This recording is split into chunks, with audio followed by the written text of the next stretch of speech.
নমস্কার। আমি আসলে শ্রীময়ী সায়নী। আপনাদের সকলকে আগমনী জ্যোতিষ কথায় স্বাগত। আচ্ছা, আপনার কি বৃশ্চিক রাশি? চিন্তা করছেন 2025 কেমন যেতে পারে?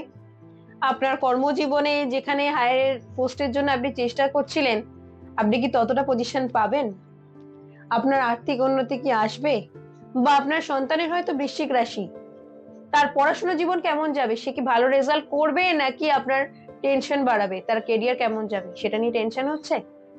নাকি আপনি হয়তো হায়ার স্টাডিজ করছেন, ভাবছেন আপনার এই হায়ার স্টাডিজটা কতটা স্মুথ যাবে, নাকি কোনো ডিস্টারবেন্স ফেস করতে হবে, বা আপনার শারীরিক দিকে কোনো ডিস্টারবেন্স ফেস করতে হবে, এগুলো নিয়ে চিন্তা ভাবনা করছেন? একদম চিন্তা করবেন না। 2025-এ কিন্তু বৃহস্পতি, রাহু, কেতু, শনির কিন্তু বড় বড় চারটে ট্রানজিট রয়েছে। এই ট্রানজিট কিন্তু আপনার জীবনে অনেক নতুন সুবর্ণ সুযোগ কিন্তু নিয়ে আসতে চলেছে। তাই কি কি সুযোগ পাচ্ছেন সেটা জানতে কিন্তু অতি অবশ্যই পুরো ভিডিওটা লিংকে দিয়ে রয়েছে, সেটা কিন্তু দেখতেই হবে।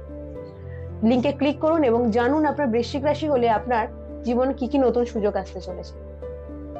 নমস্কার, সকলে ভালো থাকুন।